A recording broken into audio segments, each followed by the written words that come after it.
Hello, all, and welcome to the Fantasy and Sci-Fi Fanatics podcast. I'm your host, Daniel Coolbaugh. Today, I have with me a very special guest, John Palladino. John, how are you doing today? I'm great. Thanks for having me. Yeah. Anytime. I was really happy, to connect with you on social media. Anytime I can do that for somebody that, I see everybody, is passing around your book and stuff like that. I'm like, well, I got to get people on then, especially when the iron's hot, because I like to, see what's going on in that little snapshot. So I was really glad, that I could message you and we could get this going today for you. So thank you. I really appreciate it. Yeah. Anytime. All right. So I'm going to try not to cough too much today. Yelling at too many kids this week and it's getting hot here. So for that first question, what has your writing journey been like up until this point? It's been kind of long. So it started writing in high school and I was, to put it simply, pretty bad. I've been there. Yeah. So I actually have a funny story where I used to write a lot of book beginnings, I guess. And I thought I was being super original one day. And I used to write at night in my bed. Actually, I'd turn on a light and I'd start writing. And I'd handwrite back then. So I wrote 20 pages or some crazy amount. Wow. And was so happy. And I brought it to school. I was going to show my best friend who used to read everything I wrote. And the first thing he read was the title, of course. And it was called the Pierce Brosnan Chronicles. I know who Pierce Brosnan is. I guess it just slipped my mind when I wrote the name. And yeah, when he pointed that out, I was like, oh no. So I threw that away. And then I actually wrote an entire book in high school when I was in my junior year. It was a sci-fi and it was awful. So I actually still have part of it printed out. I thought I had it right here, but I don't. Yeah, I have. Unfortunately, I only have like 3/4 of it, but I lost the file. But I had printed a lot of it out, and it was pretty bad. But ever since high school, I thought I really need to. I just had this like creative energy, I guess, that I needed to put out there. So I would write a lot, and I was a really bad writer. I've been a really bad writer for most of my life. I probably still am a really bad writer. But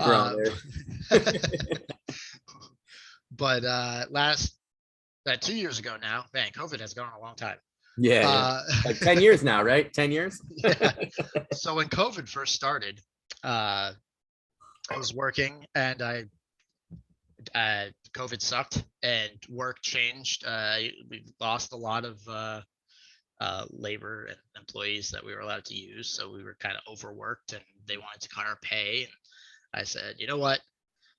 I think I'm just going to quit, because at that point, no one knew what COVID was actually like. And, the panic was happening and we didn't really know. And I was like, I have some money saved up.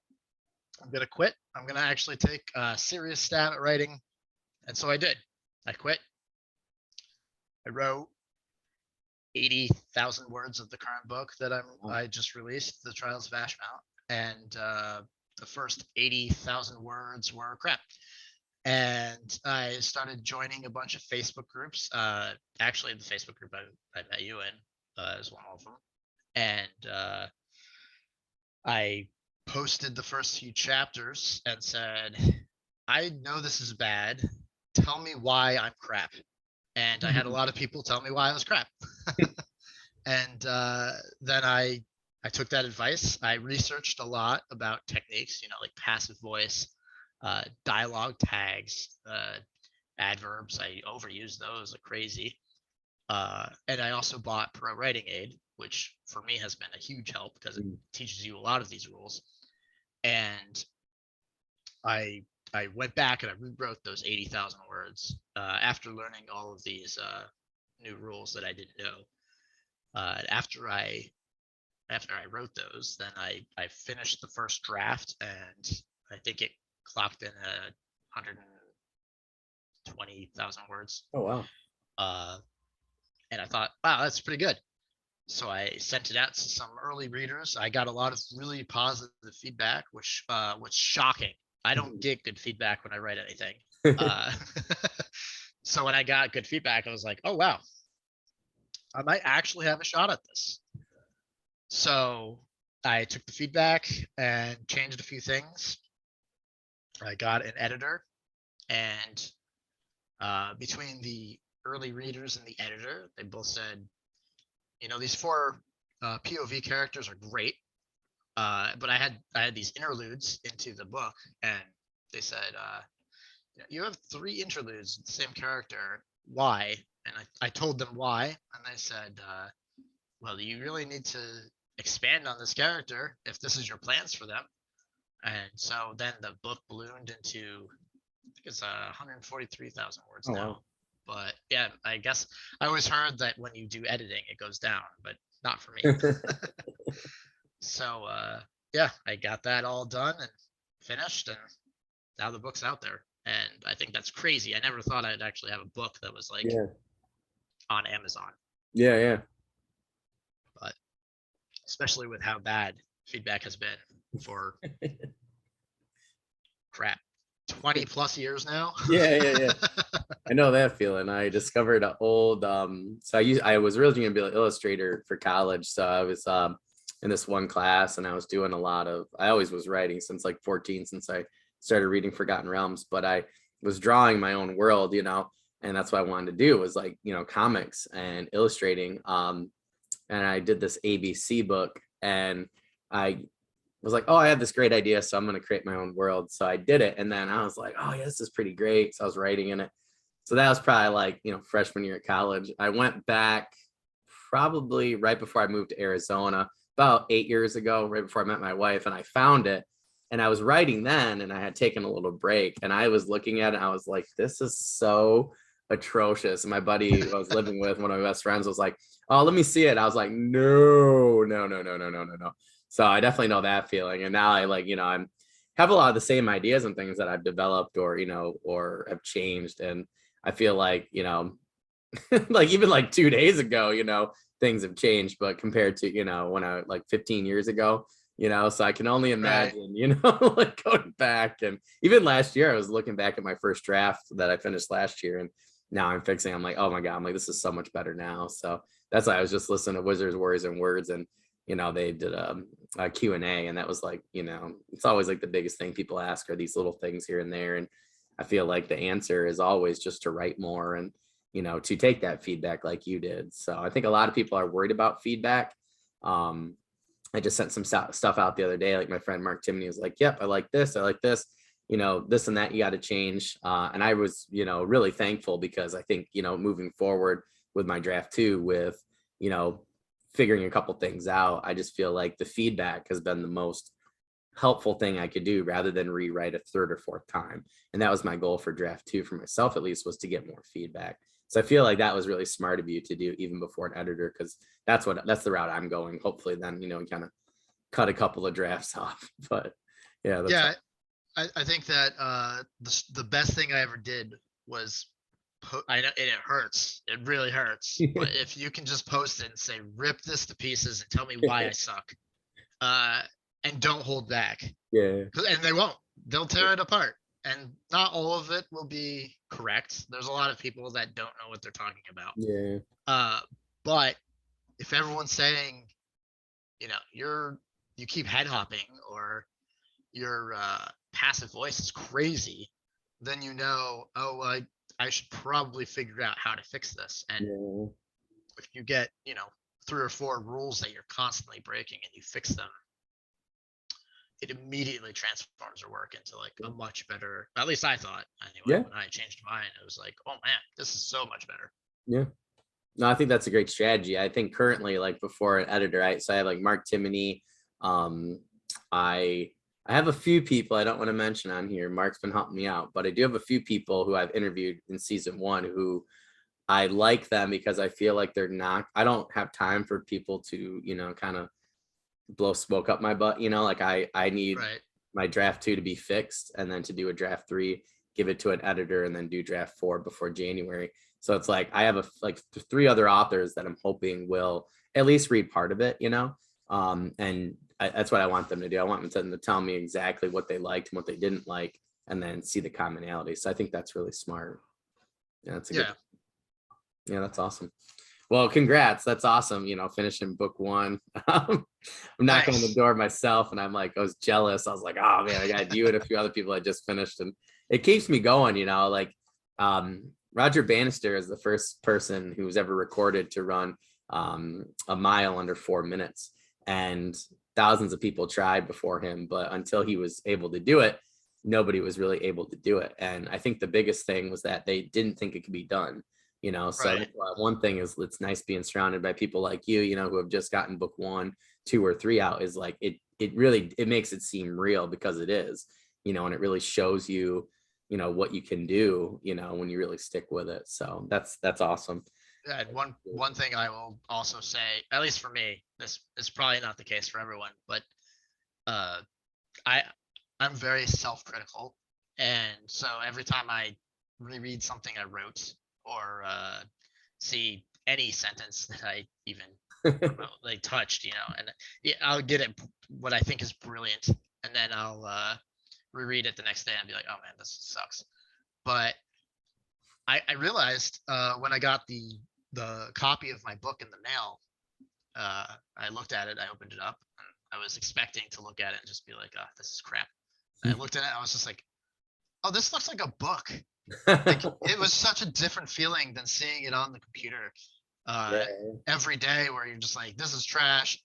I don't understand how people, and everyone's always like, what you see on the computer isn't the finished product. It's Yep. not, you're not Brandon Sanderson, and he isn't like Brandon Sanderson until he finishes his book either. Yep. Any other famous author, really. It it's amazing when you finally get the physical copy and you're Yeah. like, oh, this just looks like a book, and other people aren't going to realize how bad the early drafts were. Yeah. Yeah. Yeah. Yep. Yeah. No, totally. It's I very don't. I liberating. didn't let anybody see my draft one, because I Yeah. picked between first and third, and I wasn't sure at the time, and I just kind of wrote what I just wanted. I just wanted stuff there that I could pick through. And I had outlined and everything, but it was a horrible outline. So yeah, I definitely understand that feeling. That's why I'm excited to finish my draft too, so people can actually read it to give me feedback. Right. Yeah. Because I didn't want anybody to read the first one. My best friend even was like, "Oh, blah blah." I was like, "Nah, dude." I was like, just wait till I fix it. I was like, then you guys can actually read it. I'm like, Yeah. I could be like a Yeah. kindergartner, writer. Maybe worse than that. They're gonna be like, "Did you even go to school? You ever Yeah. read a And book before?" Stuff like yeah, that. But, exactly. yeah, that's That's funny.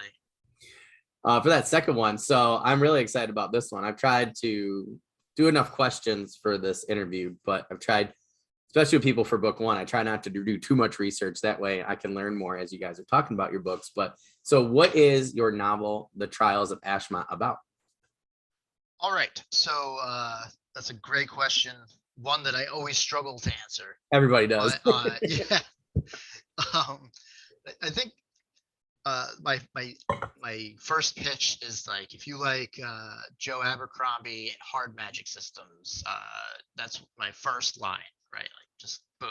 If you like Joe Abercrombie, I think that my book is somewhat in that line. In terms of what the book is about, well, there's 5 different point of view characters, and they're all kind of in their own story in the first book almost. The the series is planned to be 4 books, Oh, and cool. each book it's supposed to kind of narrow and focus. So like, I have 5 countries, and each character starts in a different country, Hmm. and then there's 2 wars that are going on, and between that and then I have this. I mentioned the magic system. It's there's a magical university Oh, that's run by uh, these a group of mages. They're called the Magici, and it's found out in the early parts of the book that they might be corrupt, hmm. and so as and they kind of have the power in the world. So as their corruption is kind of like discovered, and the wars, there's 2 different wars between uh, 4 different countries. And so we have one character that's going to the university. We have one character that was a former student at the university. We have one character that's getting invaded by a country.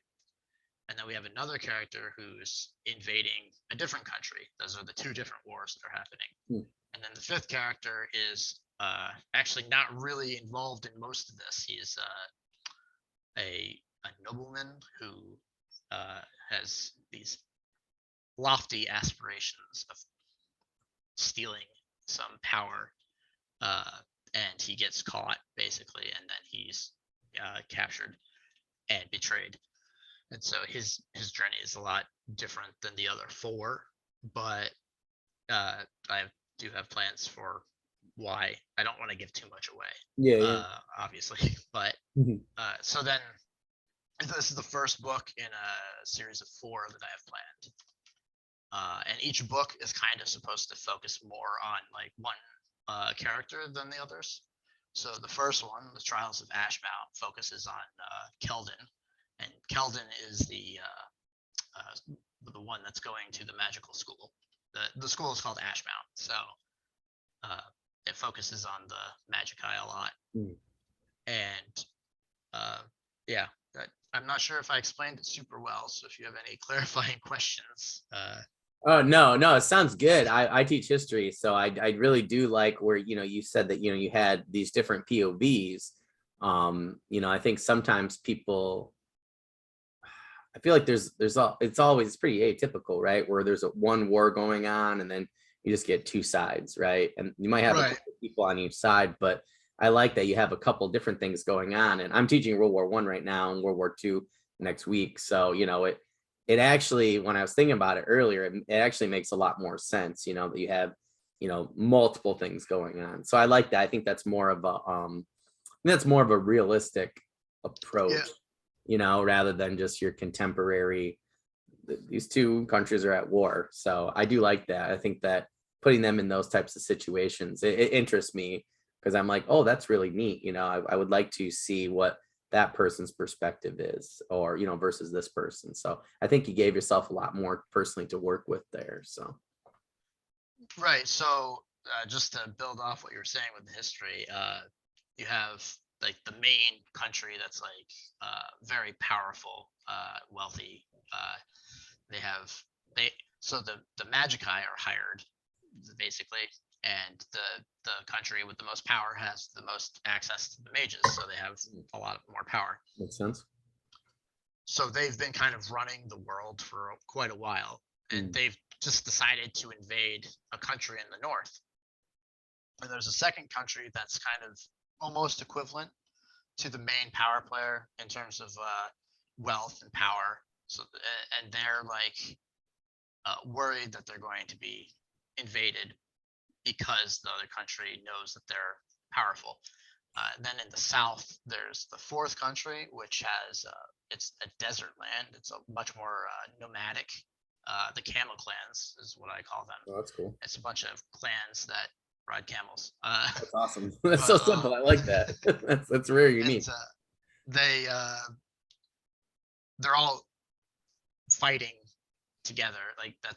But before this book takes place, there's a history where they kept raiding the 2 like powerful countries, because the 2 powerful countries have much more prosperous lands. They have like grasslands and farmlands, and so they're prospering because of all that. And these nomads are living in this desert, and they keep trying to push into these countries to kind of take some land for themselves, but they don't have the power to do it.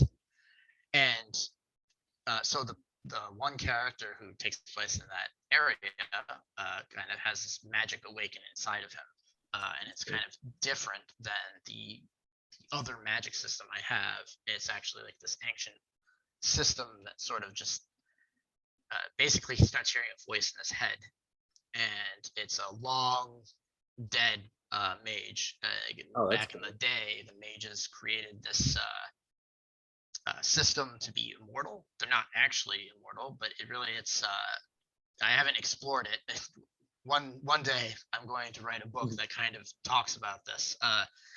but essentially they found a way to, when they die, their spirit, their magical essence, whatever you want to call it, kind of just lingers for centuries or thousands of years or whenever it decides to reappear, and then it awakens inside someone.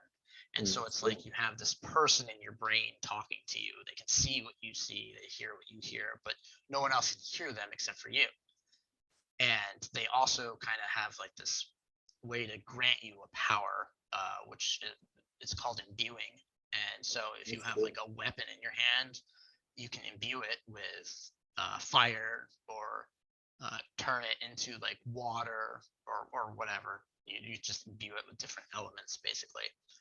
And it's not related to the main magic system, which according to the Magici, the main mages, there's only their magic system. There's no history of other magic systems, and to think that there is would be kind of illegal, sacrilegious. It's not a religion, but Heresy, yeah. yeah. Uh, and so that's kind of the start of that fight. And you actually mentioned history, and I went into the camel clans on purpose.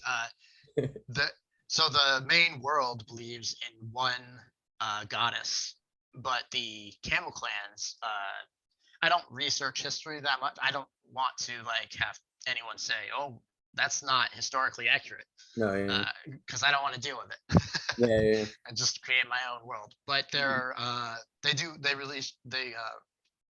worship a pantheon of gods, similar to like the Greeks or Romans would, where like each god has their own title, and they all, like, the god of fire or the god of death and stuff. So that's really inspired by that. No, that's cool. Yeah, I thought so. Yeah, yeah. Yeah, that's neat. I really like I don't know, you said a lot of really good things there. um I do like though, so I'm gonna go with the mages first of all. I do like how, which I think, Catholic Church, Christianity just in general, like destroying different, documents or, religions, and absorbing and assimilating, different practices, things like that. I think it makes a lot of sense, that a very powerful mages group would do the same thing, and say that these magic systems, don't exist. There's only our way. I feel like, again, just teaching history, I feel like that's happened so many times, Yeah. and living in the United States, that's Democrat and Republican for you, like any day of the week.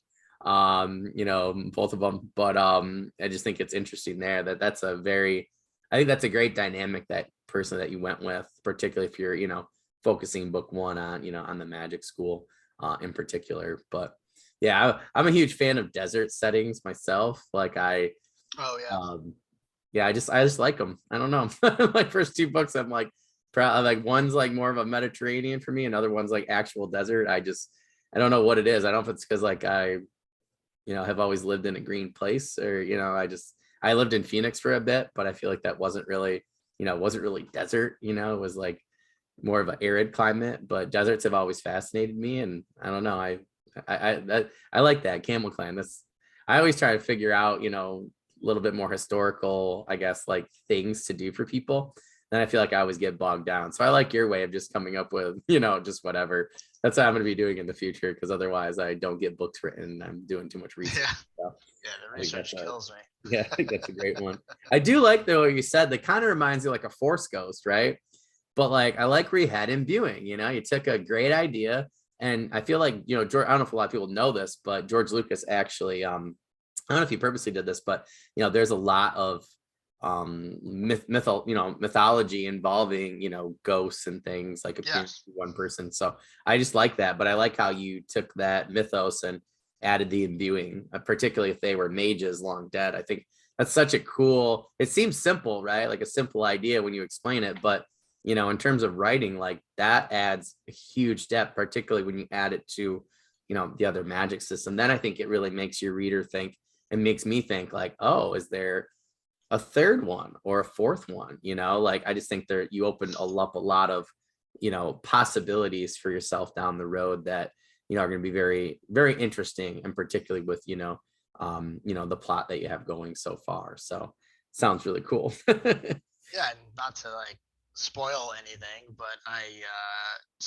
planned on this 4-book series, and then after that I have 2 standalone books Oh, that cool.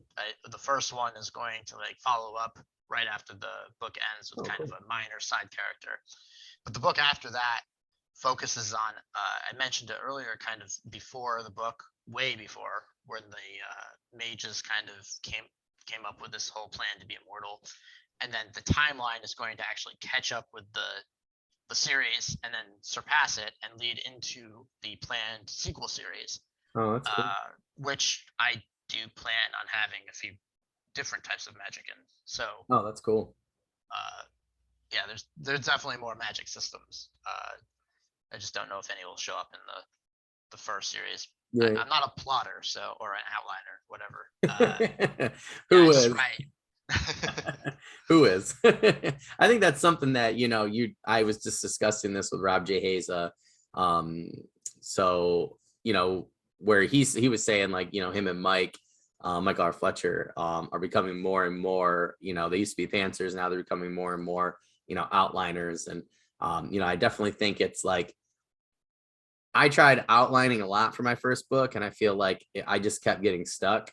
So then I outlined at least, certain things, and then I just wanted to hit, instead of being like A, B, C, D, E, F, G, I just was like, okay, A, B, C, and D, and then, kind of divide into acts, and then kind of filled in things from there. So my discovery side, could still get there. But I definitely think it's, I think it's a skill you have to practice repeatedly, by writing multiple books. And, I really think you have to, I don't know. Some people are really good at it. I'm not.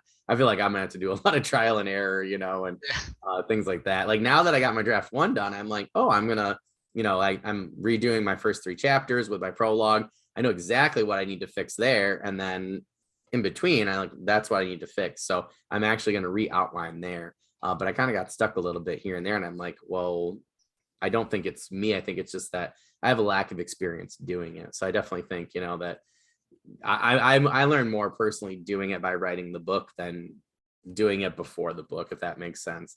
So I just feel like it's Yeah, a hard skill. I honestly don't understand how outliners do it. I've never actually tried to outline anything in my life, uh, but the idea of it melts my brain. Oh yeah. Just thinking like, well, what is the full way that this magic system works, or what is this character's journey? What is supposed to be 2 chapters down? I don't know, because I'll write a chapter and my entire thought process completely changes. Like, oh man, what if I did this? That would be so cool.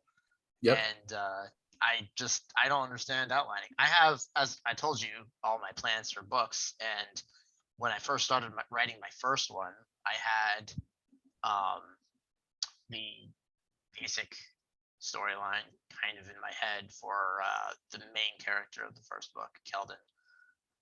But that changed halfway through too, actually. So I don't know. Outlining isn't really my thing. Well, I do the same thing. Like tonight, I'll pre-plan for school, and then I get into school, and I don't know if it's because this is the night versus the morning, but like the next morning, my ideas are always so much better. It's like, Oh, and that's what it's like for school. I feel like writing's the same way. I'll be like outlining, and then I get to writing. I'm like, oh, this is so much better, and then I have to re-outline again. And I was just talking to a couple people about that. I just had somebody this weekend. We were talking about that. Now I'm blanking on who it was, but we were discussing going back and forth, and resetting outlines. Oh, Matthew Harvey for historical fiction. He was saying how like he pre-plans, but then he will, after finishing book 1, he'll go back and tweak those things so that now the outline for book 2 matches better. And then, because he has a better idea of like the world building or, the characters and stuff, then he'll go back through and re-outline that book, and then book 3. And then after book 2, does the same thing again with outline 3. So at least there's, some semblance of, things going back and forth rather than nothing. So I think I'm gonna definitely try that in the future, but I definitely think it's gonna have to be a trial and error thing, because I'm definitely more of a discovery writer right now than a plotter and outliner. But right. I've tried. I guess I'll just have to keep going. Well, that's cool. I do want to mention for you and our audience that Tilda Holt did give us in our second interview with her for season 1 for February, she wrote, gave us such a great example. She actually, I'll try and find it and send it to you actually. She does this cool thing with different colored Post-it notes, and she will match up, like one is like yellow, let's say, is like characterization. So it'll be things in her outline that she wants to develop with the character, and she'll put that up throughout the book. And then she'll do the same thing for like main plot points and then like a couple other things, like, but she does it that way where it like color codes it and you can actually see it. And then you can actually move things along, you know, your outline. So I think in the future, I'm going to try to do that, but I would definitely recommend that. I'm more of a visual learner. And I like to move things, you know, just to see how they are. And I mean, I've heard a lot of people do this, you know, very similar kind of style, but yeah, I definitely think it was a good idea. I just can't do it in my head. I need it on like paper or something, I think, or I might do the whiteboard or something like that. But Oh yeah, it's not a bad idea. I don't know if it would work for me or not. Just when I outline, well, I have, like I said, I've never actually outlined, but the idea of outlining in my head, I'm like, oh man, if I start outlining, I'll just want to start writing it. yeah, no, it is hard. I had this one book that's here, that's really good. It's like how to write a book in 30 days. But they actually give different graphic organizers, where it's like you will use them at different times. So I think I might actually try that too. It was more of like a book that, like, if you're writing your first book, I don't think is a good strategy to use. I think you need to, like, you know, kind of burn yourself on the stove, so to speak, before you can actually Right. use the tools in it to help you. Now I got a couple of tools and books where I'm like, oh, I think now that I actually know what I'm doing, I can actually use them, you know, because I feel like I know how to use the tools a little bit better, or so to speak. You know, once I learned how to use a bandsaw, it's a lot easier to make something on it. So, but Right. it's like it took me so long to learn how to, you know, do the bandsaw. I was kind of left the project and came back. And I think you're right, you know, with writing, I just want to get to the writing part. It's, you know, it's hard to hold off. And then you get a good idea and you're like, oh, maybe I should change it. And then your whole outline's a bust. But Yeah. So uh, actually, oh, sorry. no, go ahead. I was gonna say, to respond to what you were saying with the, like, you had to learn how to do it first. So I wrote. This was my first serious attempt at writing. So the first book I don't count because I was in high school, so I don't even remember it. But for this book, I wrote it all, uh, like a discovery writer, like we said, and I got done with it and had the editor go through it 3, 4 times. I can't remember how many edits I did. Uh, by the time we finished, I had to go back and add a lot of details, some foreshadowing. There was a lot of consistency issues, and she had a lot of good suggestions for rearranging chapters so that they flowed better. Mm. And I think that really helped because I'm writing the sequel now, and as I'm writing it, I'm noticing that I'm a lot more like I'm connecting the chapters a lot better. Yeah.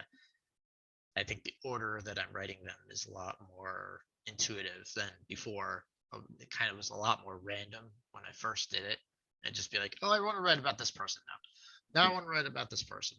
This time I'm like, oh, well, this would actually really be good if I wrote this chapter next because it would come right after what just happened here and it would Yeah. relate to this.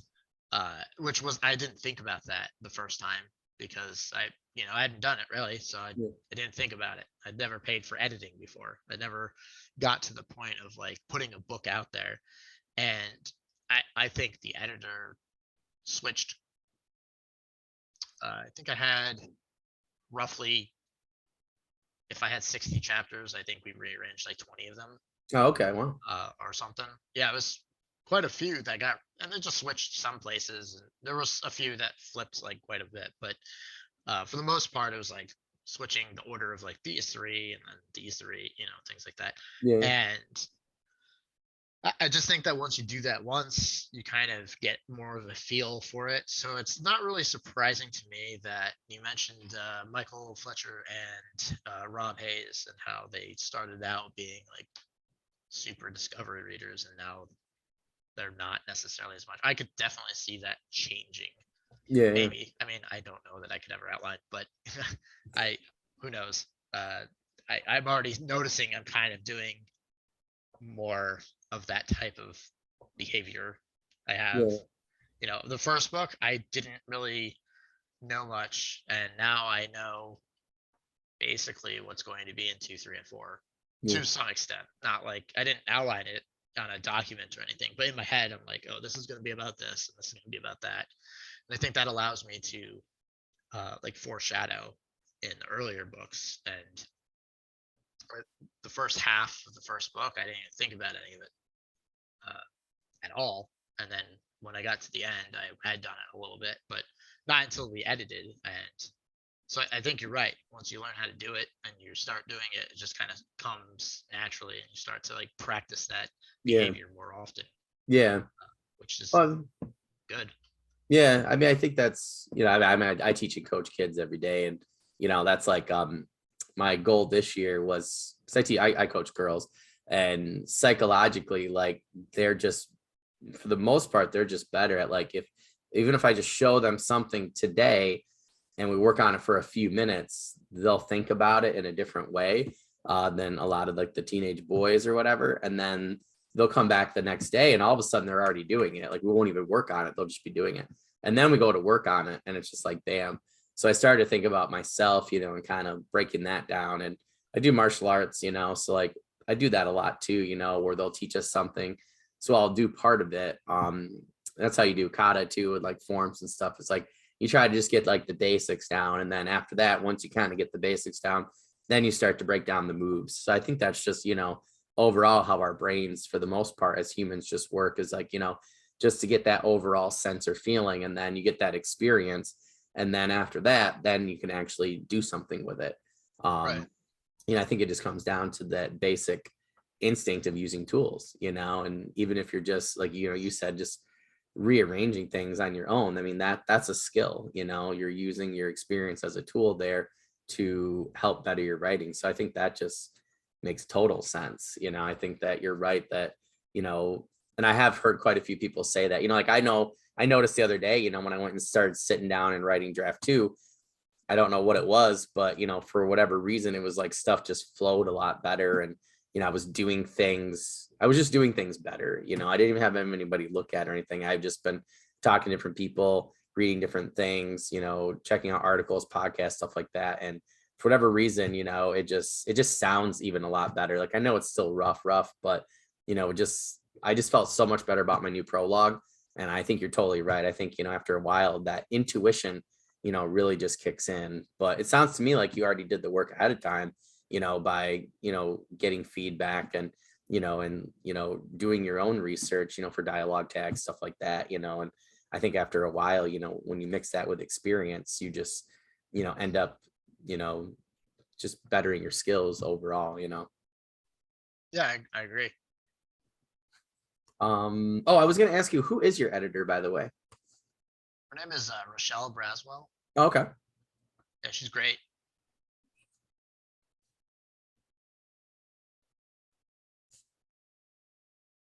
Yeah, I'm just curious. I've been trying to get a couple of editors on. We're trying to do like some, like a couple of forums and stuff like that. Just like a couple of TED Talks or whatever on, like, I thought it'd be cool to get like 3 editors together and be like, okay, like, and I've had some questions for a while. So I thought it'd be interesting, some things that, a lot of you guys have said, and, that some, listeners have said, stuff like that. So I thought it'd be kind of cool to, kind of do it that in that kind of format and treat it like a mini seminar, so to speak. But yeah, that's super cool. So you did talk about your setting a little bit, or like here and there. So do you have like an actual planet that you've like, kind of set this on, or did you kind of start? I know some people start, like I started with planet and then went down. Other people start with like a kingdom and then went out. Like, what was kind of like your take on it in terms of like your setting? Huh. That's a good question. I actually haven't thought about it. I mean, I know the setting obviously, but I Yeah. never thought about like the way I came up with it, I guess. So I think I started with just a few. I kind of cheated. if we're being honest. So, Easier that way. well, I play Dungeons and Dragons quite a bit. Mm. Uh, and I, a while ago, had commissioned a map on Fiverr for the campaign that I was running. Oh, cool. So I took that map and actually used that. It has nothing to do with the game that I made. Everything is completely different. Every city has not like nothing is related at all. But I just liked the map Mm. and some of the names of the places. Mm. So I took that and went with it. But when I'm creating a world, I usually start with the countries, I guess, or the major factions, and then I come up with the major like cities and stuff like that. But so my world is called Sedain, Oh, cool. and Sedain is, as far as I know right now, just the 5 countries that I have on it. I never came up with, like you said, you come up with like the actual world. Yeah, yeah. Yeah, I never really thought about, I guess, the world. So theoretically speaking, maybe there are more. I don't know. I never run like bigger than the just the 5 countries on the map, I guess. So that could very well be just one half of the world. I don't know. That's really interesting to think about. I never did. I was just like, this is the world. Yeah. Well, I just Um, was curious because like, so I had this totally blanking on, I use this one software, right? That's free. And you can do whatever you want. Like you can do just like, country map. You could do an atlas, like you could do a globe, and then it actually 3D renders your entire thing. So I actually did mine that way, and it randomly generates. And then I just reinserted and changed a couple of things. Basically, if you reset it over and over, you'll get exactly, kind of, like the countries and everything where you want. I tried on Incarnate. I got some where, once I got the overall world done and I had some of the continents how I wanted, I took like screenshots, and then I went on to Incarnate and I started to do more developed maps. But it took me a while, but I actually got generally, I'm a geography minor. But like it generally, I got exactly what I wanted in terms of the look and everything. So then I started changing countries on it, which is really nice. And then some of the more important countries, I actually zoomed in, and you can actually change trade routes, lakes. Like it's pretty detailed. I actually want to buy the software itself. I think it'd be really helpful for D&D. I used it and Incarnate quite a bit, but I had thought that on one side I was done with. I got like a couple different continents, and then the other day I was like, oh, this would be so cool, and I was like, oh, I'll just do it on a different world. And I have some things that go on in different places, but like on a different worlds. But I was like, oh, actually, I could just. My friend's like, well, you don't really have anything on this side, and it makes sense that if you had a bigger continent, it broke up, and you could do some sort of cataclysm or something, and it, you could have a couple more continents on the other side of the globe, and or further north or south, and they just don't show up on this map. So I started thinking more about it, and I was like, oh, that's perfect. I said, now I can actually keep all the same world building, but I could actually just go to a different continent, much like Robert Jordan did, on his different continents. And, they got a lot of different, cultures. And, I just feel like the magic's a lot different on the different continents, particularly when you got like I forget what they're called, but the people coming, across the sea and stuff. But yeah, I just was curious. So a couple people and I started talking about it on Twitter, and they're like, I don't know, actually, maybe I do have more continents.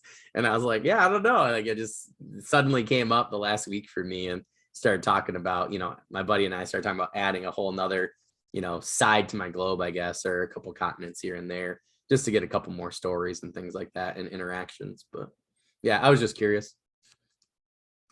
that sounds great.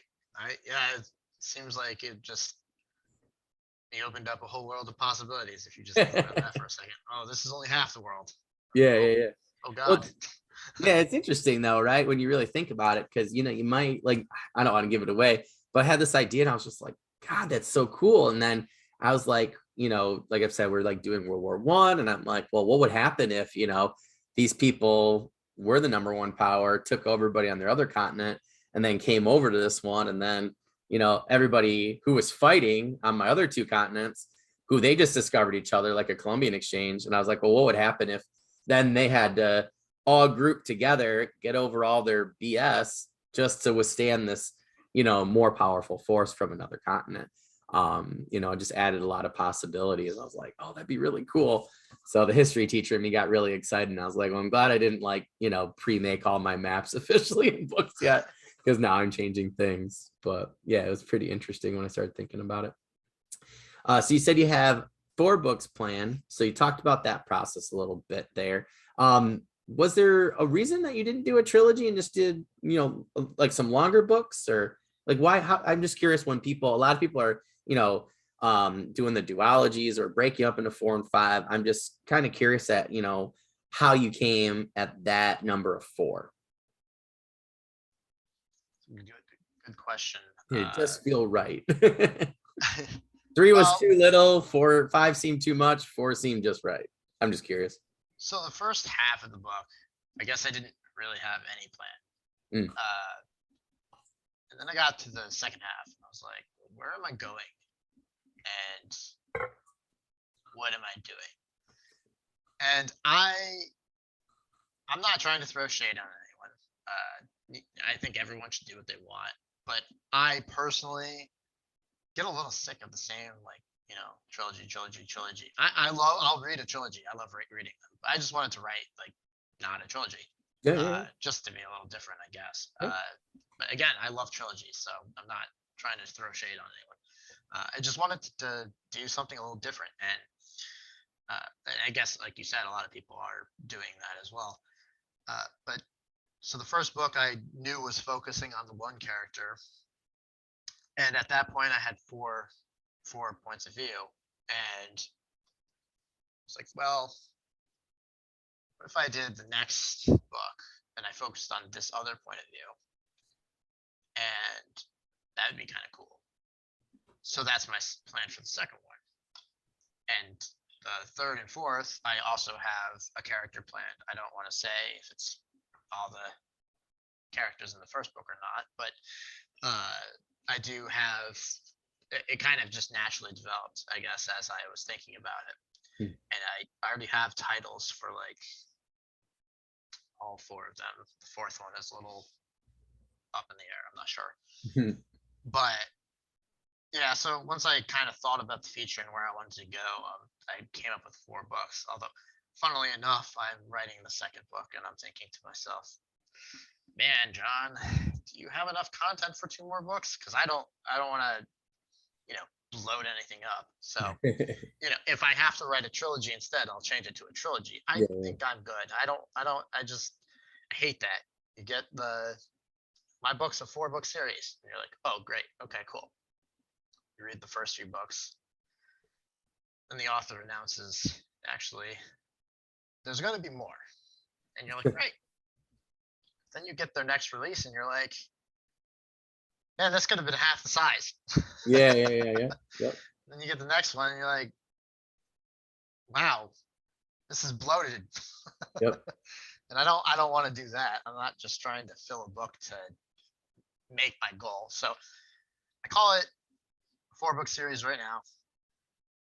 If it has to go to a trilogy, I'm not opposed to it. I think I mentioned the sequel series. That's actually planned very, very lightly to be a trilogy. So I'm not against writing trilogies.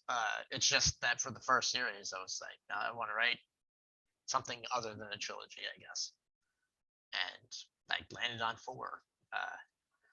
That could change. Could go to 3. Could go to 5.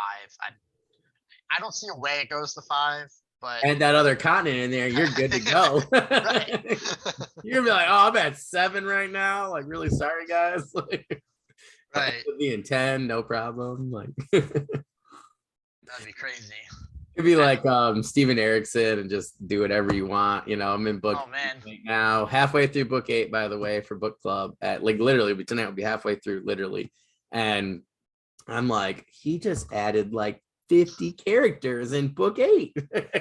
And my buddy's my best friend, we book club together, will be there tomorrow night. He's like, and we haven't even figured out where half the characters are from the last two books. Like we're halfway through the book, so we're like, man, there's gonna have to be a lot of stuff go down in book 9, the Crippled God. But yeah, I'm like, I was thinking that for the first couple. I was like, after Gardens of the Moon, I was like, these could have both Dead House Gates. I was like, okay.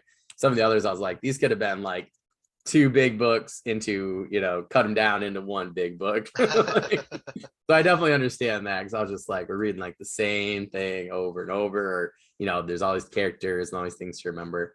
So yeah, I definitely always think about that. So I'm just always curious at how people kind of decide. But I feel like that I like more like the Forgotten Realms myself, or Dragonlance, where they're like, just personally, like 350. Like I don't even mind doing 6 books, like 1 trilogy and then another trilogy with the same characters. I'm just shooting for kind of like the mass paperback audience, so to speak. I feel like everybody's, kind of trying to find my niche, so to speak. I feel like I like to read those kind of, faster pace, kind of books.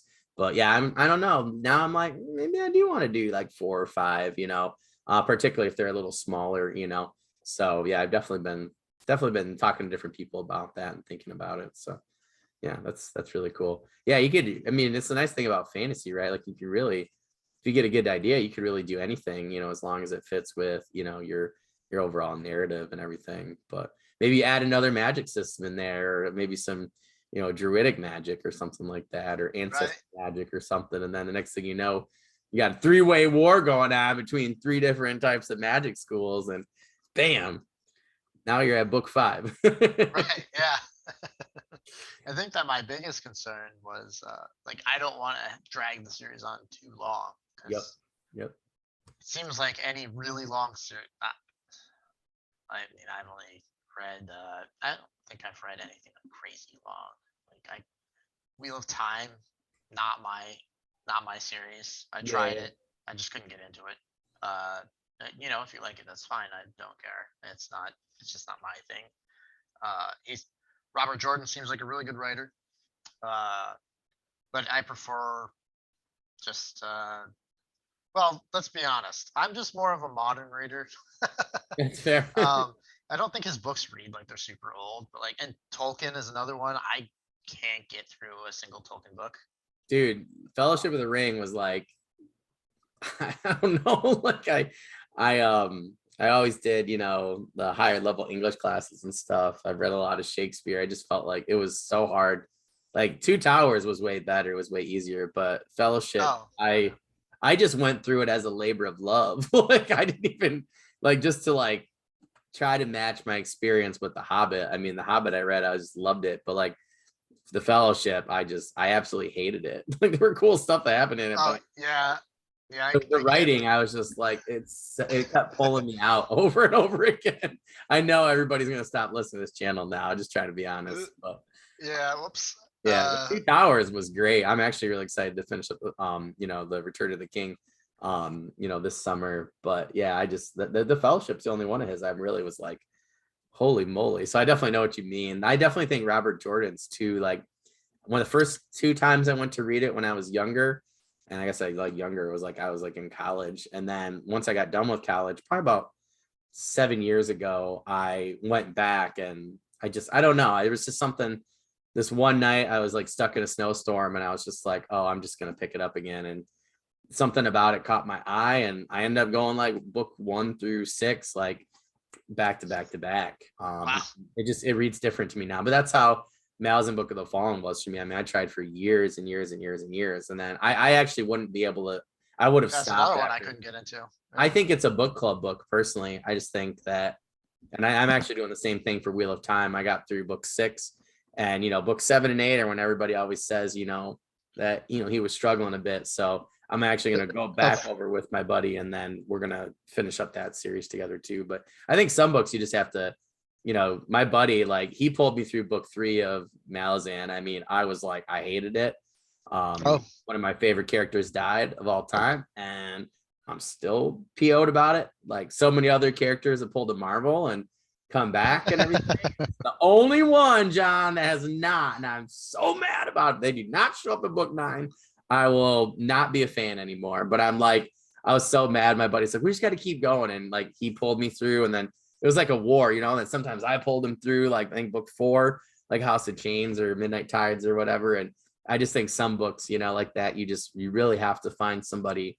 I think it's more fun anyway to read with a person and discuss. But it's funny that you mentioned like Right. series. Like I'm really listening to the Dresden Files, and I feel like that's another one where it's like, man, like sometimes like I'll go through like 3 or 4 at a time, then I'll have to take a break. And yeah, there's just some where it's just like I definitely think you need to have a partner and kind of help you get through the rough spots. Right. Yeah, I'm just more of a fast-paced reader, I guess. Yeah.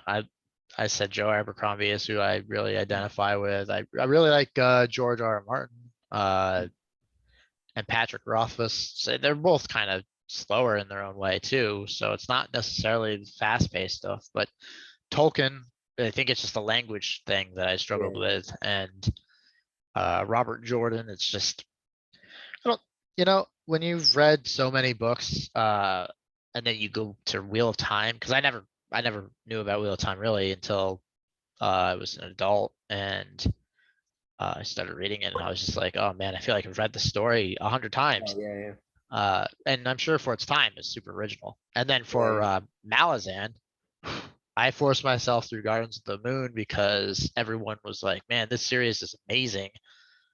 And I finished it, and Steven Erikson, great writer, couldn't say anything bad about it. I realized I didn't understand a thing that happened. Now, I think that's more of a me problem than an Erikson problem, because I think when there's too many terms and things that are used without defining them a lot within the book, I struggle. And I finished it, and I was just like, man, I didn't understand anything. And I posted about that somewhere, and someone was like, well, here, you really should read those books while following this document. It's this massive Google document that was like almost like a wiki thing. We use the wiki. We use the wiki constantly, because like something happened in book 7, and we're like in book 4, and we're like, oh, okay. Well, like I've just learned that there's so many different. But it's like Brandon Sanderson, and Joe Abercrombie. Like I had a friend the other day. I actually haven't read any Joe Abercrombie. I've saved. I don't know why. I have 4 of them. I just haven't started them. Oh yeah. I think it's because I'm a teacher and I'm usually like on my lunch break. So I take smaller books or my Kindle, and those ones are usually bigger. So I should probably just put them on my Kindle. But I'm actually really excited to book club with another friend of mine. Quite a few of them actually. I think we have 3 or 4 slotted. I forget which ones for this summer, but I've been like winter. I was about to get into them, and my friend's like, "Can you just wait for me? I'm almost done with grad school." So I'm like, "Fine, that's fine." But I'm actually really excited. But like, I guess I was using like different authors as like studying their styles more, I guess. Like, so like I tried using Erikson as like a study of what I do like and don't like. And I love his characters. Like I absolutely do. But I've learned that like like you said, your POVs, honestly, when you're like 4 or 5, I'm like sold. Like if you get to 10, I'm like, I don't, you know what I mean? Like unless it's a book club book and I'm reading with somebody, it turns me off personally on my own.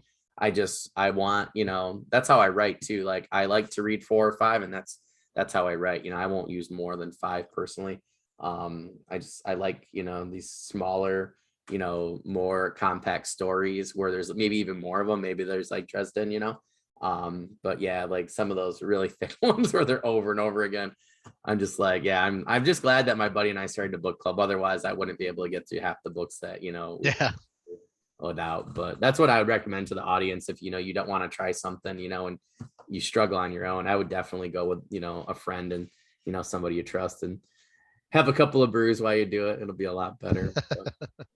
So what would you say in terms of characterization? You mentioned some of your characters, but when it comes to characterization itself, like what do you find most important? Some people want their characters to feel real. Some other people don't care. They just want to share something about somebody that they knew. What exactly is like your take on characterization? What do you think is most important? Well, there's a funny story with that actually.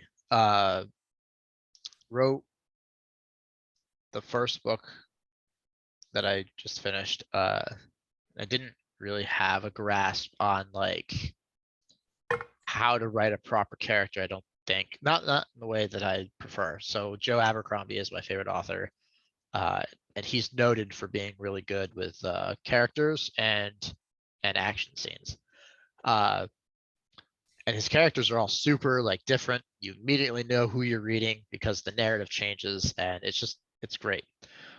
So I wrote my book, and I didn't write the whole thing. I think I got like 60, 70, maybe it was the 80,000 mark. I think it was the 80,000 mark where like I went back and rewrote, and I was trying to get back into the book. And I was like, man, I don't want to write right now. I'm over it. I'm done. I don't want to.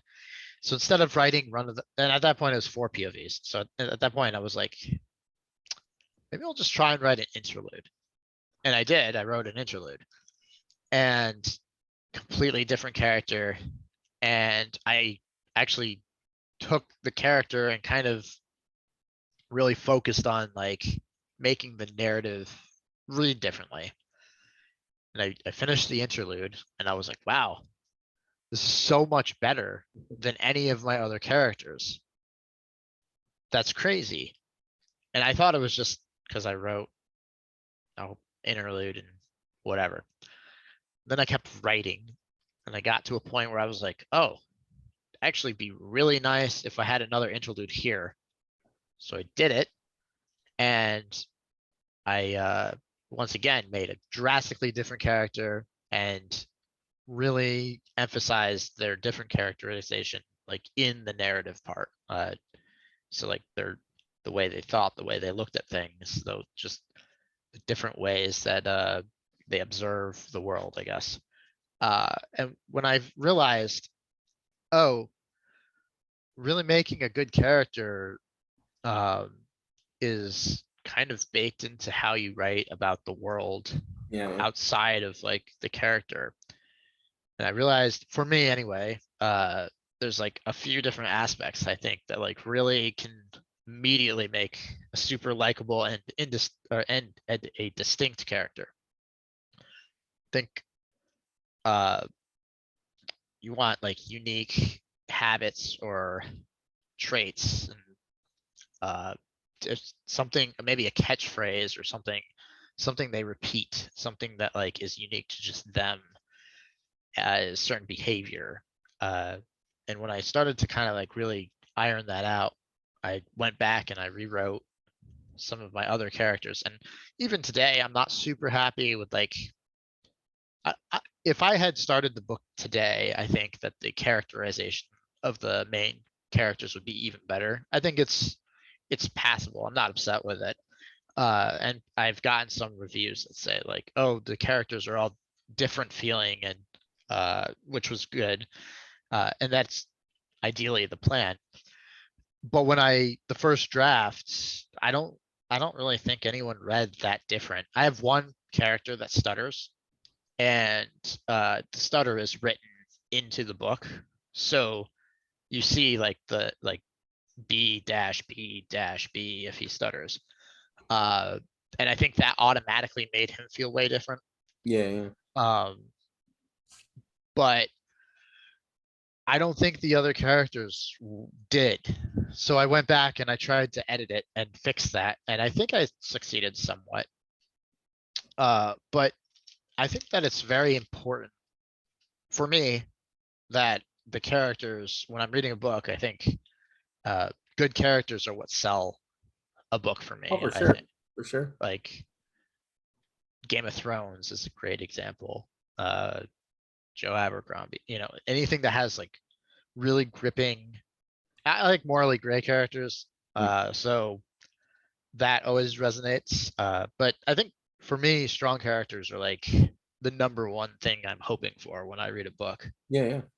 And so I'm not sure what the original question was, because now I've rambled so long. Oh, I was just saying, what do you think is most important with characterization? But I mean, I think you definitely touched on it. Is, like, I like how you mentioned. I mean, that's definitely a Abercrombie thing, right? With having people have those flaws, or my kids always make fun of me at school because I say the same 3 or 4 catchphrases all the time. Like we're going to do something, I'm like, let's ride, and I do it all the time. And we just had But people remember that once yeah, you use that once or twice, then they're like, yeah. oh, that's you, I'm always like, what's up, pal? How's it going, pal? They're like, what's up, pal? I'm like, okay, I'm like, well, you guys don't ever care when you are asking me for things, but yeah, they did like a teacher roast and I died. So it's like 3 or 4 things I say. I laughed so hard. They're like, can we show you this? Like, you're not getting mad, are you? And I looked at it. I was like, you clearly don't know me very well. I was like, I laughed so hard. I agree with you. It's funny how that just came up for me. But yeah, I definitely think like, that's people that I know too, who do the same types of things. So yeah, that reiterating behavior, I mean, that's what makes characters. You have that character who can't stand to see someone get picked on at the local tavern or bar or whatever and has to go and stop them. Like it might happen 5 or 6 times in the series, but that they're going to go do it, because that's that person's personality. I think, I think you make a good point. Those kind of things make people's personalities pop and they really make the character feel more real. And you can relate to somebody that so. Yeah, and if you, I mean, my book has like the character name as the chapter heading, but cool. if it didn't, and you were reading the book, anyone's book, not mine, but if you're reading the book and you read whatever behavior, the first sentence of the chapter is let's ride, then oh, it's a character. I know this character. Yeah. And I think that's like a good sign that you're doing pretty good at separating the characters. If you can just identify who it is without being told. Yeah, no, I think that makes total sense. Yeah. So for the 6th one, I'm really curious about this. So are your short stories such as, is it the Saint of Rivenay set in the same fantasy world? What is it? It's Ravane. Ravane, thank you. That's how I pronounce it. I that's don't fair. care, if someone pronounces it wrong. Your world, your rules, as my friend likes to say for D&D. So are your short stories set in the same fantasy world, or are they set somewhere different? Yeah, so I wrote those short stories after I finished the first draft, and I sent it to my editor, and I was like, now what do I do? I don't want to start the sequel because I want to make sure I'm done creatively with the first book, but I want to stay in the world. So I started writing short stories that take place in Sedain, and trying to remember how many I have written. I have 4 on my website, but I think I have 6 or 7 total now. Oh, cool. I wanted to just post the ones on my website that don't have spoilers for the first book. So that's what I did. And I do plan on maybe releasing it like a short story anthology at some point. Oh, that's cool. But whenever I'm like, man, I really need to write, but I can't write like the actual book. Well, I can, I guess. I just don't like to split my attention. Yeah. No, that makes sense. Really, yeah, I'm really focused on like one thing at a time. So if I'm writing the draft to like one book, I'm just doing that. There are people out there who can write 5 different series. I am not one of those people. I am a one and done type person. So I wanted to keep my mind just like fresh in the world. So I just started writing short stories. I've never written a short story in my life until these ones. And that's just how I kept my mind in the world, I guess. I took some of them are characters in the book. Some of them are actually introductions to characters in the sequel. Oh, cool. And I think there's 2 short stories that are just original characters that aren't in the series at all yet. Who knows? I don't know if they'll show up. I don't, so I just use it as a way to write when I can't write the next book, I guess. I mean, I can, but yeah, I don't want to. No, yeah. I mean, I never thought of that. I feel like that's very smart, is just then you have something, else to show your readers, for that world, to keep them in there, and then you're not really, I don't want to call it wasting time, but you're not, I mean, it is, right? When you're trying to get book one out there and make sure I was everything- definitely wasting a ton of time. Yeah, It was like a yeah. month. I can't remember. It was like a couple weeks, and I was like, I'm not doing anything. Well, I just feel like if you go right to book two without really getting feedback, from the audience and stuff, and from readers, it's like, I don't know, I guess you could start book two. I always wonder about that. I'm like, oh, maybe I want to do the same thing, because I feel like I want to know exactly what's going on with book two or, book one before finishing, Stephen really starting past an outline for book two. So I feel like, doing short stories, I mean, it's nice because it's almost like you're working out, and you don't want to do that particular thing, or maybe you don't really have time for a full one. You just do something, like a 20-minute or, Right. doing something to maintain, your writing skills, so to speak, or to stay in that headspace for that world, without necessarily having to move on to book two. But I think personally, that's a really smart strategy versus what I've seen some people do. So, Well, yeah, I mentioned that I had to rearrange all that stuff, and it kind of changed some of my book. And I was so thankful that I didn't start the next one, because I yeah, actually like a decent amount was like switched around and yeah. changed, and different. Someone ended up being alive that I'd originally killed off, and all this stuff had changed. And if I had just went right into the next one, oh man, that would have been a nightmare, because I would have Yep. had to go back and fix it. So I'm really happy that I waited to get it edited. Yeah, I just had a friend do that, and then the editor, he's like, yeah, I want to get right into it. The editor was like, oh, this and that. And she did the opposite. She was like, yeah, you got to kill these two off. And he was like, they're a big part of book two. So he was like, that was a waste of time. And I said, well, hopefully you learned some valuable lessons here about not moving forward too much in your timeline before first at least getting your editor's notes, and then getting some sort of feedback from audience and stuff. But yeah, I definitely store that one away for my future self to not do. But it's funny. So what has been the most challenging thing when it comes to getting your book out there? Like, if you had to pick like one or two things, what would you pick?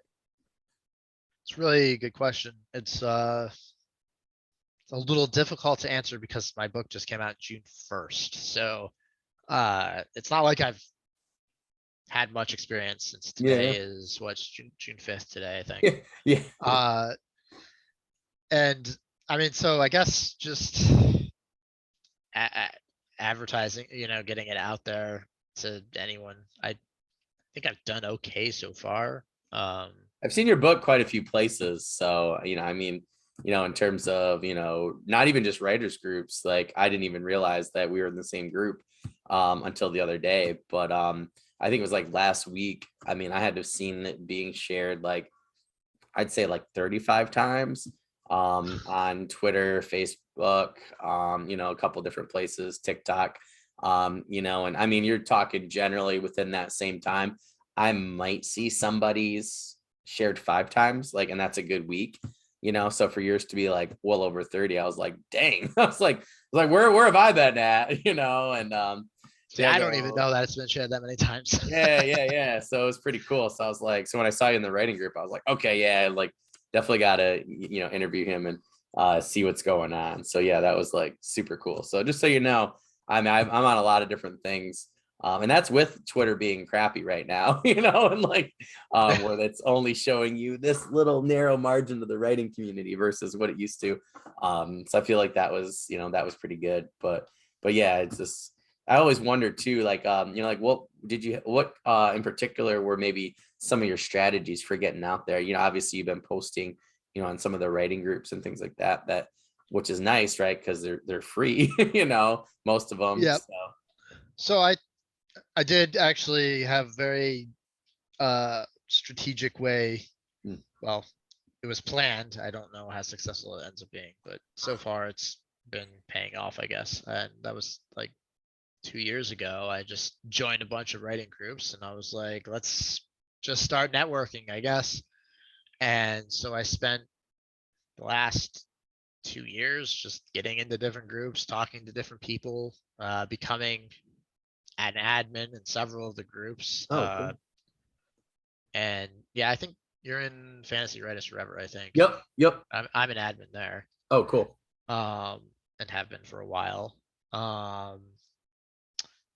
And so I just started talking to people. I've started talking to other self-published authors, which they're really quite cool. I think the biggest thing you need to do when you're networking with just random other authors is like, you need to remember no one cares about your book.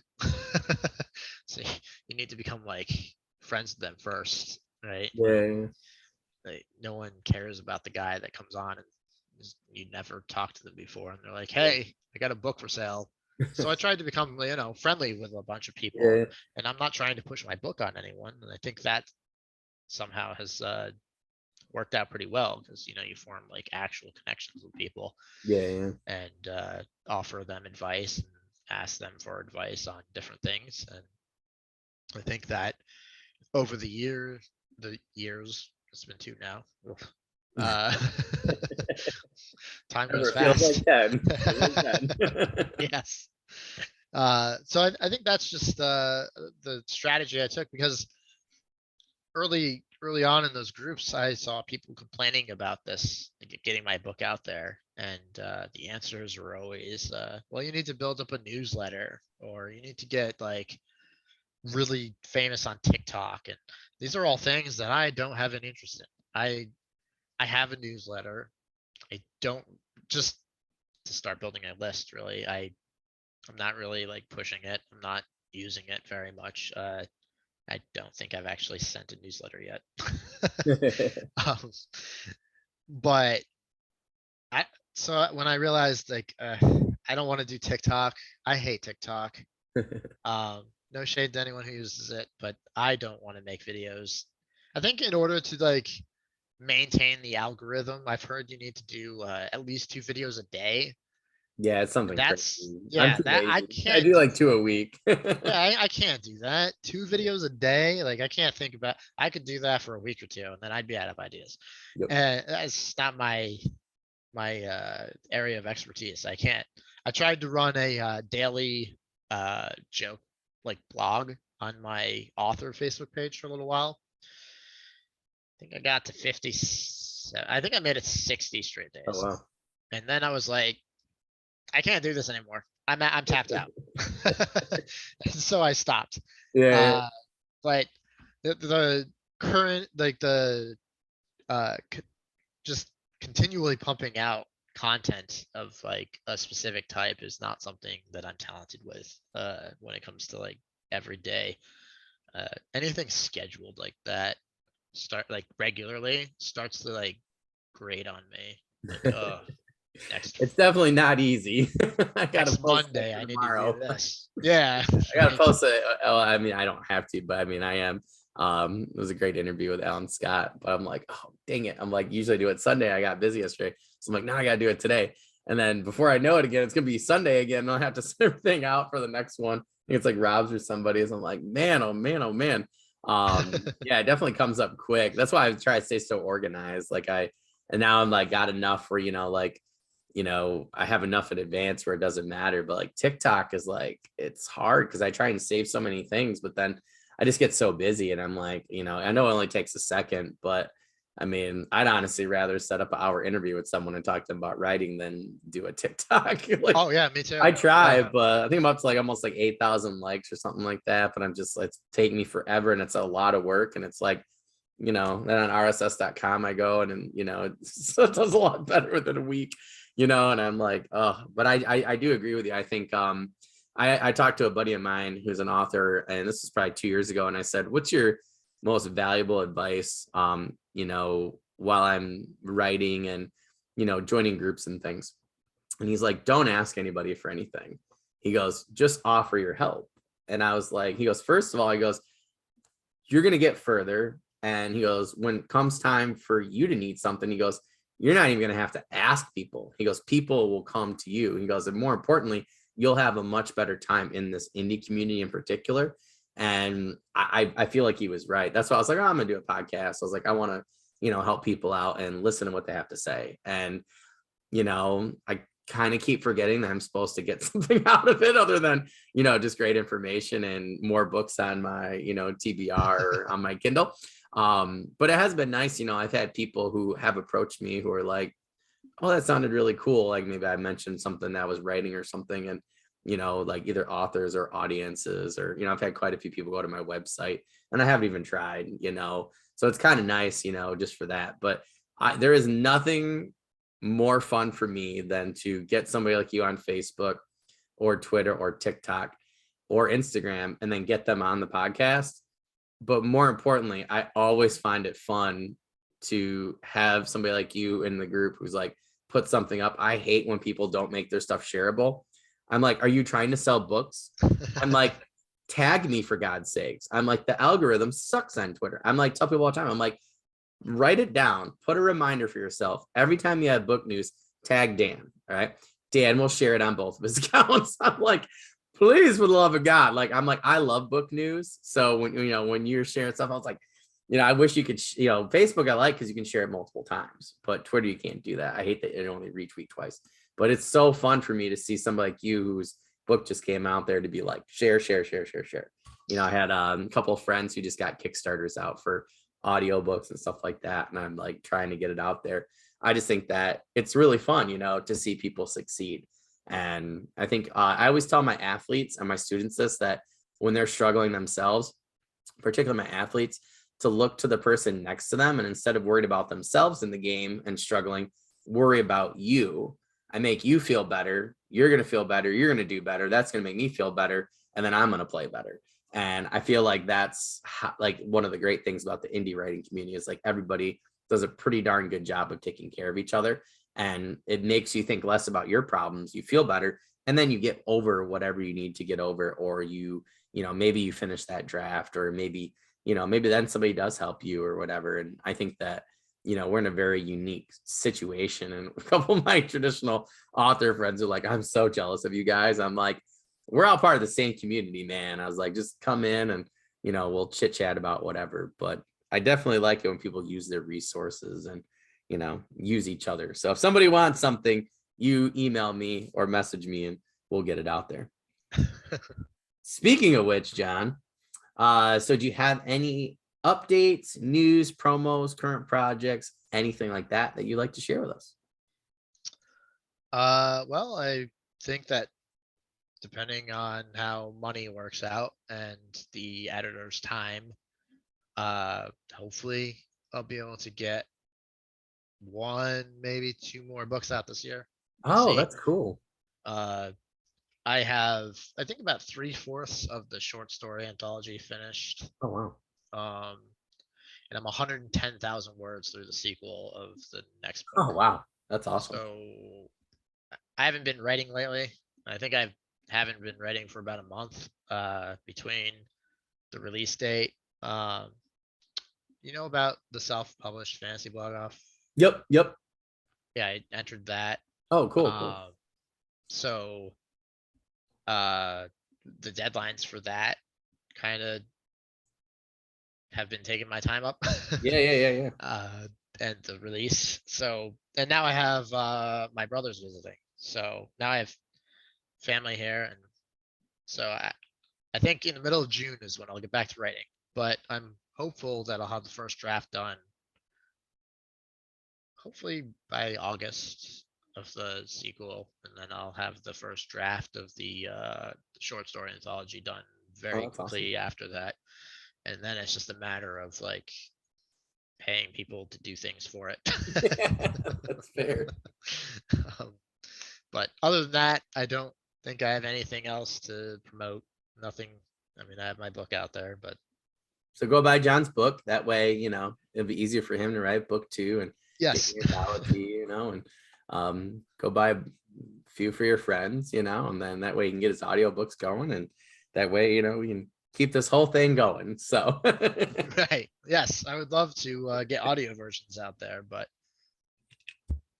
man, it seems expensive. I must be looking at the wrong people. I don't know. I think it's just expensive, my friend. I think that, once more and more people do it, I think costs will come down a bit. But yeah, I definitely think, it is what it is, but I think, Yes. if you have a successful enough project and, you feel that, I mean, it is, I've seen, Christopher G. Brenning was on here. He wrote The Hellborn King, and then, he's got book 2 coming out.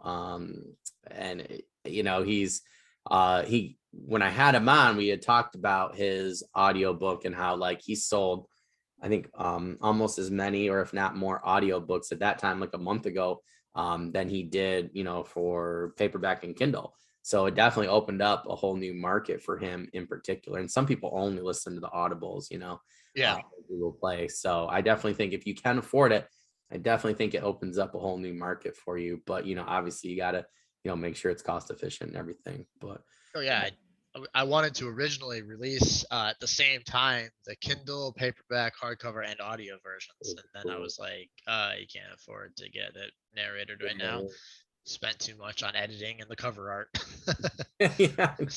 I mean, I went overboard on the cover art. I spent like $1,800, but I love the art. So Yeah. That's the problem. I got this guy and I'm like, oh, that's a pretty decent price. And I'm like, okay. And then I was like looking at lettering and stuff, and he's like, oh, I'll do that for you. I was like, okay. Yeah, but I feel like, indie, that's the thing, it's like you get all the benefits, but also all the costs. So yeah, I'm thinking about like supplementing, like I have a historical urban fantasy that a couple people seemed interested in.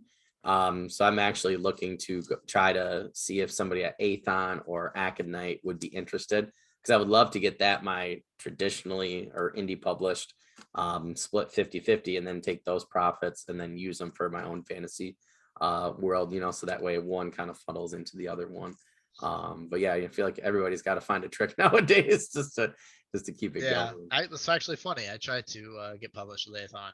I was actually referred to them by someone. Oh, cool. So yeah, it didn't work out, but not yet. Well. Everybody go buy John's book, and then they'll have to buy, then they'll have to do like book 2 and then do another book 1, and things like that for you, and then you'll be able to afford your Audible. So right. To be fair to Athon, though, they've been signing some heavy hitters. So lately, I'm not surprised they didn't care about my book. Between Scott Sigler and Yep. Yeah, Scott Sigler announced that he had signed with them like a week after I got rejected, and I was like, there were like 5. I was like, dang. Like they had 5 like previous, like really big up there, like Amazon, bestsellers. Yeah, they're just huge announcement after huge announcement, and then I think they just signed their like first huge like movie deal. I think so. Yeah. I think I was reading about that. Oh man, I was like, no wonder they don't care about me. But remember, not yet. Not yet. Give us some time. Right. Yeah. I know that feeling for sure. Well, John, I really thank you for coming on. I learned a lot. I got some great notes. I keep forgetting to check out Fiverr, so I definitely have to keep putting a note. I've probably got like 20 notes for that in here. But again, I really hope that everything goes really well for you. Like I said, particularly on Facebook, wherever we're linked on social media, tag me. I'll share whatever. If you want to send something to me, I'll get it out there for you. If you got any updates or something like that, send them my way. That way we can help you get them out. I do have the Facebook group as well. It's only like 120 people, but if you have any news in there, just go to Fantasy Sci-Fi Fanatics podcast, and everything's free and fine to post on any day. I don't do a schedule or anything. It's literally just for my updates and whatever you guys have. So feel free to blow it up and, go sell some books. Awesome. Thank you. I super appreciate it. Yeah, for sure. Yeah, like I said, anything you need, just let me know. Our audience, you guys know you can find John's books and his socials right in there in the description for everywhere that this video and audio is going to be found. Hopefully by the time you're listening to this, we're also on Apple Podcasts. We've been saying that for 3 months, but we've been trying to fix it for 3 months. So knock on wood that John's interview is the one that is on there, but please make sure you go and check out his books as quickly as possible today when you're listening to this podcast. John, thank you so much again. And I look forward to talking on social media. If there's anything else I can do, you just let me know, my friend. All right. Thank you so much. Yeah, for sure. We have a good rest of the night, John, and I will talk to you later on social media. All right. Thanks. You too. Have a good one. Yep. Bye. Bye.